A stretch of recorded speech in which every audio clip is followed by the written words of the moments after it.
Today's the 25th of October, so I'm happy to welcome everyone to Payday 2 Update 230. Sadly, despite its proximity to Halloween, the only ghosts and ghouls in this one are the customary set of bugs that are often par for the course on any release date.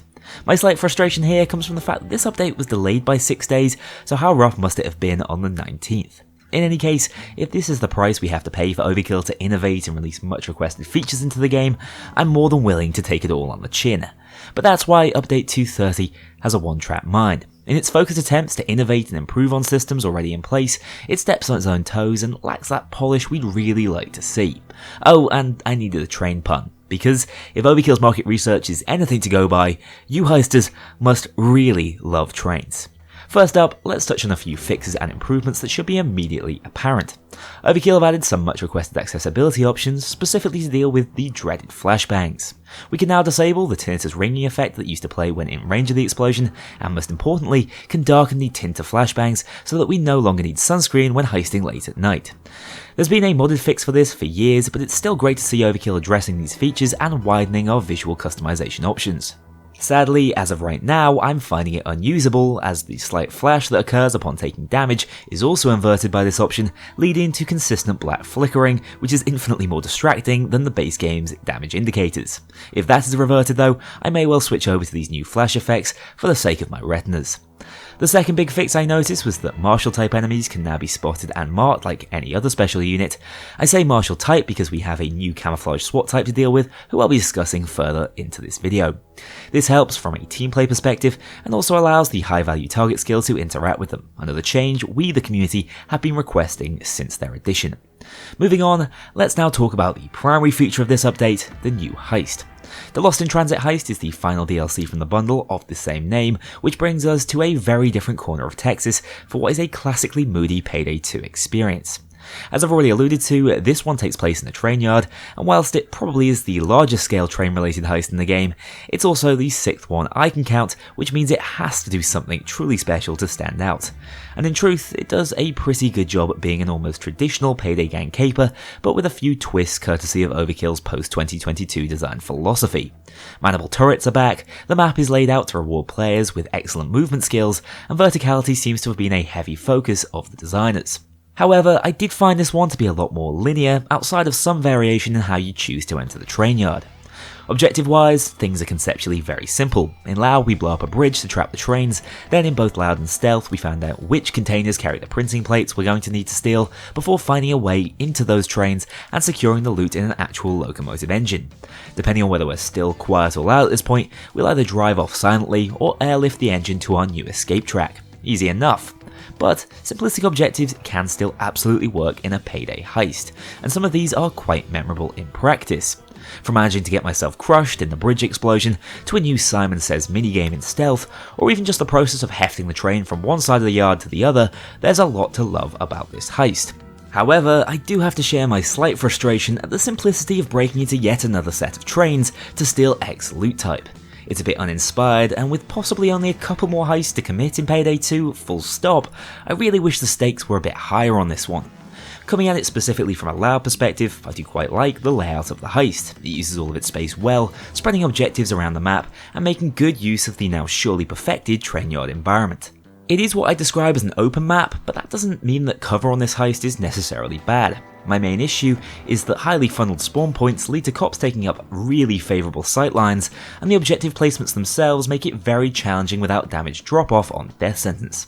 I've cleared it twice with Leech and Stoic on DSOD, but I imagine any build that struggles to take more than 2 shots at a time will crumble on certain sections of this heist. I'd also recommend snipers or other more ranged options, as I often struggle to stay ammo positive and deal effective damage with my original shotgun build. Another slightly strange addition to this heist in Loud is its 2 point of no return sections. First requiring you to rush to blow up the bridge, then later as you move the train into position for the escape. I don't hate the first one, as it actually succeeds in amping up the pace of the heist early on, where the risk of failure is relatively low. However, the timed escape section is less fun. Being timed out this far into the heist must be incredibly frustrating, and I don't feel like it adds enough to be warranted here. Of course, both do lend themselves to increased difficulty, which is fair enough. I found this heist to sit somewhere in the middle challenge-wise, but as I've already mentioned, your mileage will vary if you're less equipped for long range. Now before I focus on stealth specifically, I need to mention the new shield marshal enemy that's been added to this heist. He is incredible. I love the complexity of the design, and I'm now starting to understand the idea behind the marshals more clearly. I'm fairly certain these guys are Overkill test running new special variants for Payday 3 with new forms of snipers and shields to shake up the gameplay without having to create an entirely new enemy type from scratch. Whilst the US Marshals have still changed very little in my eyes, if these shields were to be added throughout the game, it would shift the meta. You see, the shields these guys wield can be used as a Kknowley flashbang, giving them far more utility than their standard variants. But that's not all. These guys have destructible shields, which when broken leave them unable to activate their special attack and exposed from all angles. However, it also grants them a massive health upgrade and the ability to wield a deadly VD-12, turning them from a defensive to an offensive threat. An absolutely awesome concept that's been pulled off surprisingly well. Alas, not everything has gone quite to plan, as it appears their addition has broken the Shotgun or Ace skill when using your ranged weapons on standard shield cops. Hopefully, an easy enough bug to squash for the team. Once fixed though, I'm all for these guys having a place at the table with the rest of the special units. Moving on to stealth on this heist, where I think the linearity is done a lot better. Although the objectives are simplistic on the surface, I really like wide open maps for stealth as they reward confident and well-timed movement. Verticality is also awesome in stealth. Now, although many of the objectives are simple, I've noticed that Overkill have been listening to my recent complaints. I didn't like how objectives had been handled in stealth recently, with you effectively having to wait for a minute for the game to point out exactly what to do on your UI. I found that it really insulted our intelligence and ability to explore. Well, now it seems that whilst objective areas are pointed out, the specific location of what you're looking for is for you to discover.